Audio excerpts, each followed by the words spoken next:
दोस्तों और साथियों, जनवरी का महीना था और कड़ाके की ठंड पड़ रही थी। सुबह के 10 बजे का समय था और आशीष नाम का एक गडरिया अपनी भेड़ बकरियों को चराने के लिए जंगल की तरफ जाने के लिए तैयार हो जाता है। लेकिन आज ये गडरिया आशीष कुमार अपनी भतीजी काजल को कहने लगता है कि काजल, आज मेरी तबीयत थोड़ी सी खराब है। मैं अपनी भेड़ बकरियों को चराने जाऊंगा तो वहां पर मेरी तबीयत और भी ज्यादा बिगड़ सकती है। तुम ऐसा करो, आज मेरे साथ जंगल की तरफ चलो। और इस तरह से दोस्तों उसकी भतीजी काजल मान जाती है और इस तरह से आशीष और काजल भेड़ बकरियों को चराने के लिए जंगल की तरफ चले जाते हैं। दोस्तों, जैसे वो जंगल में पहुंचते हैं तो कुछ देर तक आशीष अपनी भतीजी काजल से मीठी मीठी दो चार बातचीत करने लगता है। जब 15 मिनट का समय और गुजर जाता है, तभी एक गडरिया आशीष अपनी भतीजी काजल के कान में कुछ दो चार बातें कहता है। और जैसे ही काजल उन दो चार बातों को सुनती है तो वह भी मजबूर हो जाती है। दोस्तों, इसके बाद ये जो आशीष गडरिया होता है अपनी भतीजी काजल को लेकर उस जंगल के अंदर चला जाता है। और जंगल के अंदर जाने के बाद दोस्तों, इन दोनों के बीच इस हरे भरे जंगल में आज क्या होने वाला है, बहुत ही हैरत अंगेज और रोचक और दिलचस्प कहानी है।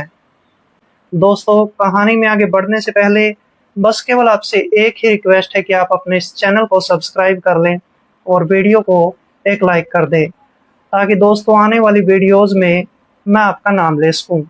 नमस्कार दोस्तों, मैं कुलदीप राणा। आज की हमारी सच्ची कहानी की शुरुआत होती है हिमाचल प्रदेश राज्य से।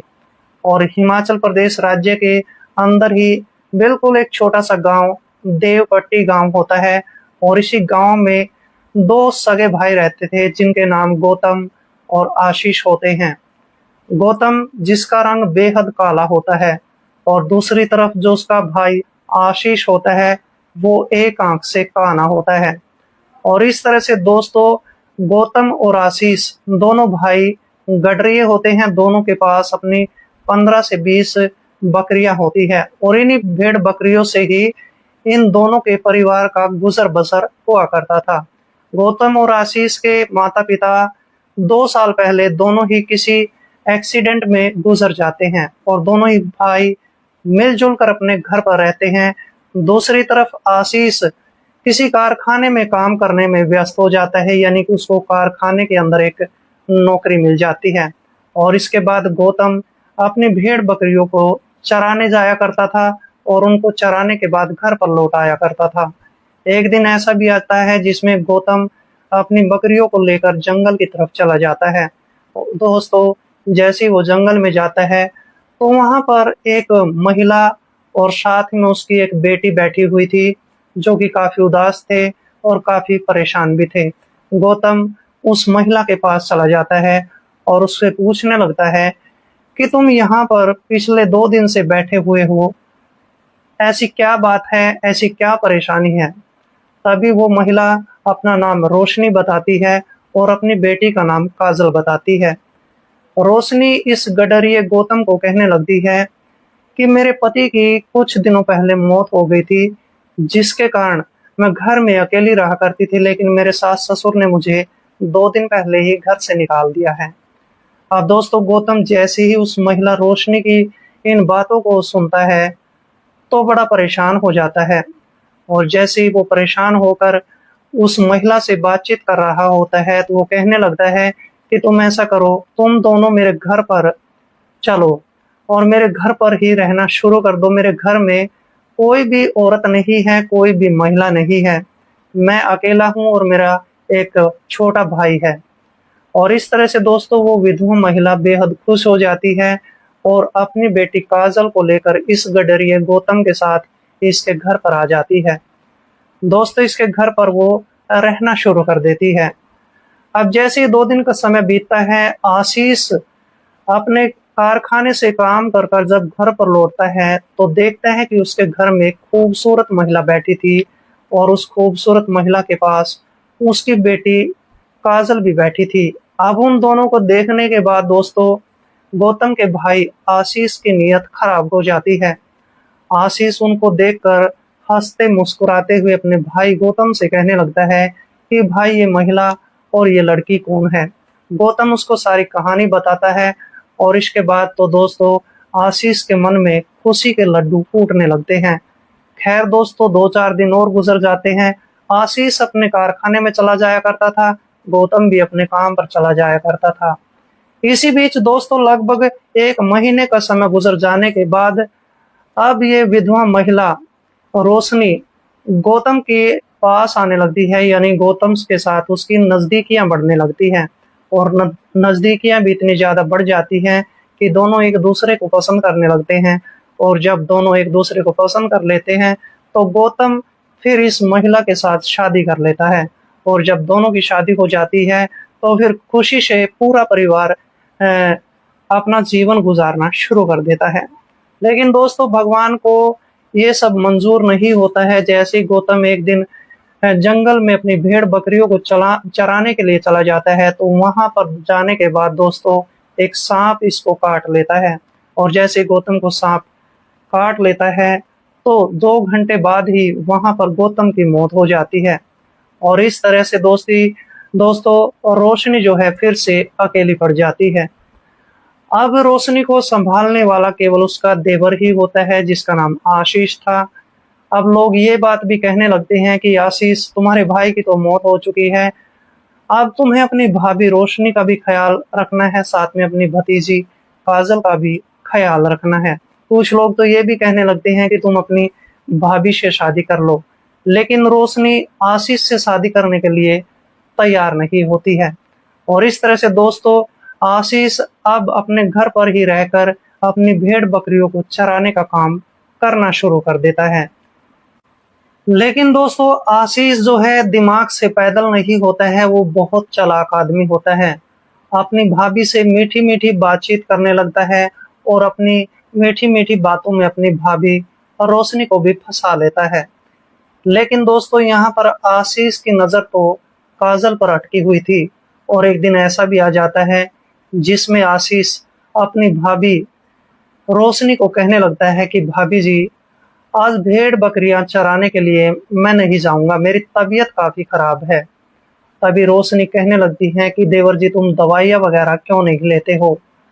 फिर उसके बाद आशीष अपनी भाभी रोशनी को कहने लगता है कि चलो कोई बात नहीं, मैं भेड़ बकरियों को चराने के लिए तो जाऊंगा, लेकिन साथ में मैं अपनी भतीजी काजल को ले जाता हूँ। काजल को मैं इसलिए ले जाना चाहता हूँ कि कहीं अगर मेरी तबीयत ज्यादा खराब हो जाती है तो मेरी भतीजी काजल मुझे संभाल लेगी। और इस तरह से दोस्तों रोशनी अब अपने इस देवर आशीष पर काफी ज्यादा विश्वास भी करने लगी थी। रोशनी अब अपने देवर आशीष को कहने लगती है कि कोई बात नहीं, तुम अपनी भतीजी काजल को लेकर जा सकते हो। और इस तरह से दोस्तों काफी सर्दी का मौसम था, सुबह के 10 बजे का समय था और आशीष अपनी भेड़ बकरियों को लेकर साथ में अपनी भतीजी काजल को लेकर जंगल की तरफ चला जाता है। और जैसे ही वो जंगल की तरफ चले जाते हैं तो भेड़ बकरियां चरने में व्यस्त हो जाती हैं और आशीष अपनी भतीजी काजल के साथ बैठकर बातचीत करना शुरू कर देता है। दोस्तों इसके बाद जो आशीष होता है अपनी भतीजी काजल के सामने एक शर्त रख देता है। आशीष अपनी भतीजी काजल को कहने लगता है कि काजल अगर तुमने मेरा एक काम नहीं किया तो मैं तुम्हें भी घर से निकाल दूंगा और तुम्हारी माँ को भी घर से निकाल दूंगा। तभी काजल कहने लगती है कि चाचा जी ऐसा क्या काम है जो मुझे करना पड़ेगा। फिर इसके बाद दोस्तों जो ये आशीष होता है काजल के कान में 2-4 बातें कहता है और इसके बाद दोस्तों इसकी जो भतीजी काजल होती है पहले तो इस बात का विरोध करती है, लेकिन जब उसके चाचा आशीष ने उसको घर से निकालने की बात कही थी वहां पर जो ये लड़की काजल होती है मजबूर हो जाती है। और इसके बाद दोस्तों आशीष काजल को लेकर उस जंगल के अंदर चला जाता है। दोस्तों जंगल में जाने के बाद आशीष और काजल के बीच एक ऐसा रिश्ता बन जाता है जिसकी हम कल्पना भी नहीं कर सकते हैं। और ऐसा रिश्ता बनाने के बाद, सारी हदें पार करने के बाद, सारी मर्यादाएं पार करने के बाद ये दोनों इस जंगल से बाहर निकलते हैं और अपनी भेड़ बकरियों को लेकर घर पर लौट आते हैं। दोस्तों लेकिन काजल अपनी माँ रोशनी को कुछ भी नहीं बताती है। अब तो हर तीसरे चौथे दिन जो आशीष होता है भेड़ बकरियों के साथ साथ अपनी भतीजी काजल को लेकर भी जंगल में चला जाया करता था। और जंगल में जाने के बाद जो मर्यादाएं होती हैं वो हर रोज टूट कर बिखर जाया करती थी। और इस तरह से दोस्तों लगभग 6 महीने का वक्त गुजर जाता है। और जब 6 महीने का वक्त गुजर जाता है तो एक दिन काजल की तबीयत काफी खराब हो जाती है। उसको बार बार ये चक्कर आने लगते हैं, बार बार उसको उल्टी आने लगती है। और जब रोशनी उससे पूछने लगती है कि बेटी आज तुम्हारी तबीयत बहुत ज्यादा खराब है, तभी काजल कहने लगती है कि माँ मेरी तबीयत बहुत ज्यादा खराब है और आज मैं चाचा के साथ जंगल में नहीं जाऊंगी। और दोस्तों इसके बाद जब काजल की तबीयत बहुत ज्यादा और खराब होने लगती है तो इसके बाद उसकी माँ रोशनी उसको लेकर नजदीकी एक हॉस्पिटल में चली जाती है। और हॉस्पिटल में जाने के बाद एक महिला डॉक्टर से काजल का चेकअप करवाया जाता है। महिला डॉक्टर जब काजल का चेकअप करती है तो डॉक्टर की भी आंखें फटी की फटी रह जाती है। और फिर महिला डॉक्टर उसकी माँ रोशनी के पास आती है, उससे कहने लगती है कि तुम्हारी बेटी तो पिछले 3 महीने की प्रेग्नेंट है। अब जैसे ही रोशनी महिला डॉक्टर की इन बातों को सुनती है तो उसके पैरों के नीचे से जमीन खिसक जाती है। वो सोचने पर मजबूर हो जाती है कि आखिर ऐसा कैसे हो सकता है। खैर दोस्तों इसके बाद वो महिला डॉक्टर काजल को कुछ दवाइयाँ देती है और इस तरह से काजल और रोशनी इस हॉस्पिटल से दवाइयाँ लेकर अपने घर पर लौट आते हैं। घर पर आने के बाद दोस्तों काजल से उसकी माँ रोशनी पूछने लगती है कि ये ऐसा काम तुम्हारे साथ किसने किया है। वहां पर काजल रोना शुरू कर देती है, वो गिड़गिड़ाने लगती है, अपनी माँ को कहने लगती है कि माँ मेरे साथ मेरा चाचा आशीष जंगल में गलत काम किया करता था और जिसके कारण आज मेरी ये ऐसी अवस्था हो गई है।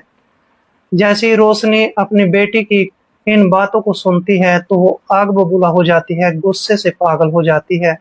और दोस्तों इस तरह से आज शाम हो जाती है। शाम के समय जैसे ही आशीष घर पर आता है तो उसकी भाभी रोशनी अपने देवर आशीष को कुछ भी नहीं कहती है, वह चुपचाप रहती है। अपनी बेटी काजल को भी वो पहले ही सारी बातें समझा चुकी होती है। और इस तरह से दोस्तों आज के जैसे ही रात के 8 बजते हैं तो 8 बजे के आसपास रोशनी खाना तैयार करती है और पूरा परिवार मिलकर बैठकर खाना खाता है। खाना खाने के बाद दोस्तों तकरीबन रात के 9 बजे का समय हो जाता है। और इसके बाद आशीष खाना खाने के बाद अपने कमरे में जाकर लेट जाता है और रोशनी अपनी बेटी काजल के साथ दूसरे कमरे में लेट जाती है। दोस्तों तकरीबन रात के 11 बजे का समय हो जाता है और 11 बजे के आसपास काजल और रोशनी दोनों ही अपने कमरे से बाहर निकलती हैं और फिर इसके बाद आशीष के कमरे में चली जाती है। आशीष के कमरे में जाने के बाद दोस्तों पास में ही एक लोहे की कुल्हाड़ी पड़ी होती है और फिर रोशनी उस कुल्हाड़ी को उठाती है और इसके बाद दोस्तों आशीष के सर पर कई वार कर देती है। और जैसे ही आशीष के सर पर कई वार होते हैं तो आशीष मौके पर ही अपना दम तोड़ देता है। दोस्तों रोशनी यहीं पर नहीं रुकती है, उस आशीष के टुकड़े टुकड़े कर डालती है।